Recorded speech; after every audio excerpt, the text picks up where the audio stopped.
Good evening, ladies and gentlemen.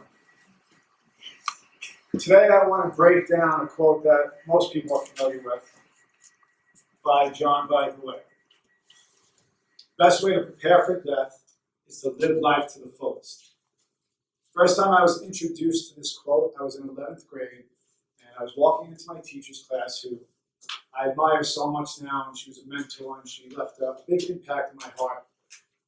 Then I couldn't appreciate her because I was mixed up in all the wrong things. I walked into her class high on marijuana and ketamine, which for those of you who don't know is a tranquilizer that they used to put people under with.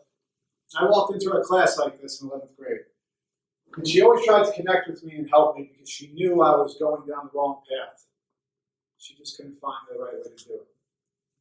But this particular day, she had had enough. She was aggravated.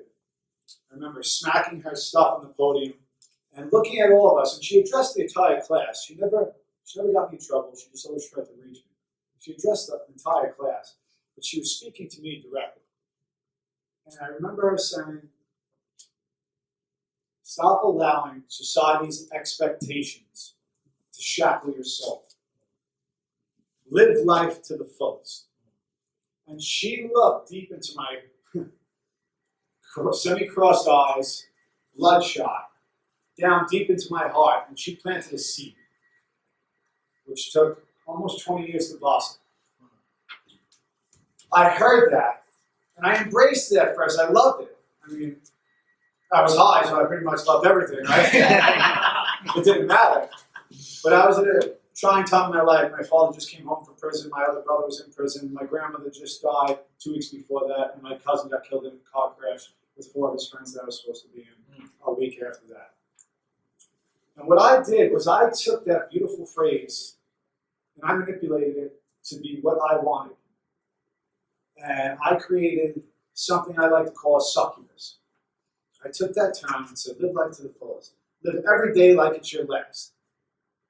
And I looked at the world as almost a platter for me to just consume things. Take, not give anything back. And that's how I lived my life. I was a succubus. Anything that felt good, I sucked the life out of until nothing was left. What I did was I created this hole, this void in myself, in my soul. I created this insatiable beast that no matter how much I consumed, I was never satisfied. Whether it been drugs, alcohol, women, money, I was never satisfied. And I was miserable. And it took years for me to die slowly. And it felt like the demons inside me just cut piece by piece away at my heart until there was nothing left. And I was left alone with myself. That was the best thing that could have happened to me. Because in my deepest, darkest, trying times, I found faith. I stopped living in fear and started living through faith. It wasn't easy. I was in a very dark, lonely place. But it was the best thing that could happen to me because it was one of many near-death experiences I had. The best part of a near-death experience, what happens? You come back to life, and all of a sudden everything is fresh and it's new.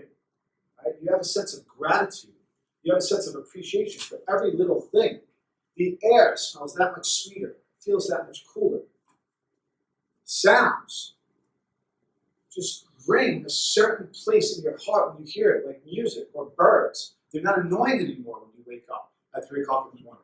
It sounds like a symphony. Taste, food, taste. Like you could feel it going through your entire body and providing energy for you.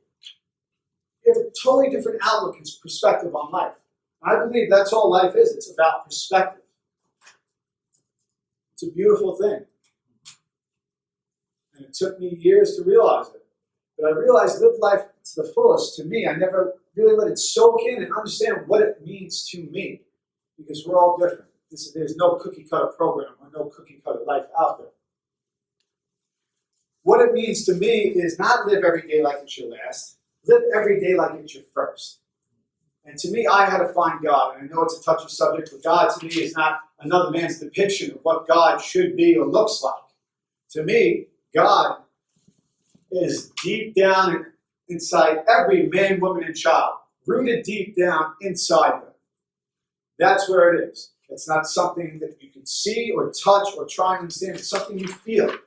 It's that inner wisdom that tells you right from wrong, how to live your life, and your why. I found my purpose. I understand what living life to the fullest really means now. It means that deep appreciation for what life is. It means giving back. I don't look at the world as what I can take from it anymore, but what I can give.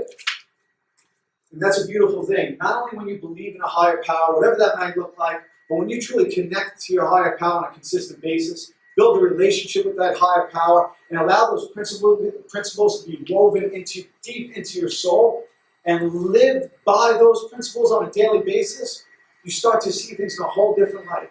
And you start to gain a new appreciation for what life is all about. That hunger for life, that thirst for love and adventure that was long gone. So I implore you, don't live your life recklessly. Live it purposely. Live life to the fullest. Thank you.